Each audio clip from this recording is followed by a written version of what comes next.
In historical linguistics, Italo-Celtic is a grouping of the Italic and Celtic branches of the Indo-European language family on the basis of features shared by these two branches and no others. These are usually considered to be innovations, which are likely to have developed after the breakup of Proto-Indo-European. It is also possible that some of these are not innovations, but shared conservative features. There is controversy about the actual causes of these similarities. What is commonly accepted is that the shared features may usefully be thought of as Italo-Celtic forms. Interpretations. The traditional interpretation of the data is that these two subgroups of the Indo-European language family are generally more closely related to each other than to the other Indo-European languages. This can be taken to imply that they are descended from a common ancestor, a phylogenetic Proto-Italo-Celtic which can be partly reconstructed by the comparative method. Those scholars who believe Proto-Italo-Celtic was an identifiable historical language usually estimate that it was spoken in the 3rd or 2nd millennium BC somewhere in south-central Europe.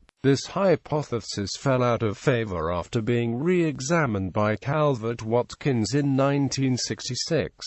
However, some scholars, such as Frederick Cortlandt, continue to be interested in the theory. In 2002, a paper by Ringe, Warnow, and Taylor, employing computational methods as a supplement to the traditional linguistic subgrouping methodology, argued in favor of an Italo-Celtic subgroup, and in 2007, Cortlandt attempted a reconstruction of a Proto-Italo-Celtic. The most common alternative interpretation is that a close areal proximity of Proto-Celtic and Proto-Italic over a longer period could have encouraged the parallel development of what were already quite separate languages. As Watkins puts it, the community of I in Italic and Celtic is attributable to early contact, rather than to an original unity. The assumed period of language contact could then be later, perhaps continuing well into the 1st millennium BC. However, if some of the forms are archaic elements of Proto-Indo-European that were lost in other branches, neither model of post-Pi relationship need be postulated. Italic and especially Celtic also share some distinctive features with the Hittite language and the Tocharian languages,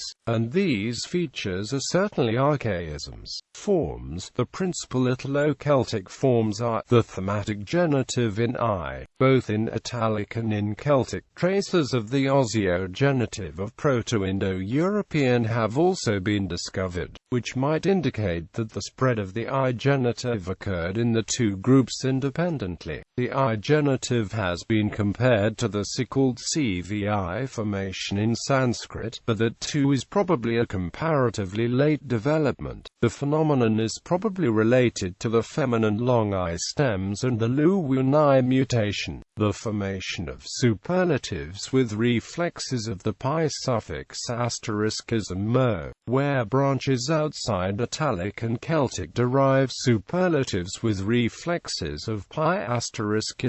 Instead, the subjunctive. Both Italic and Celtic have a subjunctive descended from an earlier optative in A. Such an optative is not known from other languages, but the suffix occurs in Balto-Slavic and Tocharian past tense formations, and possibly in Hittite R. The collapsing of the Pi aorist and perfect into a single past tense in both groups. This is a relatively late development of the proto-languages, possibly dating to the time of Italo-Celtic language contact. The assimilation of ***p to a following ***k. This development obviously predates the Celtic loss of ***p.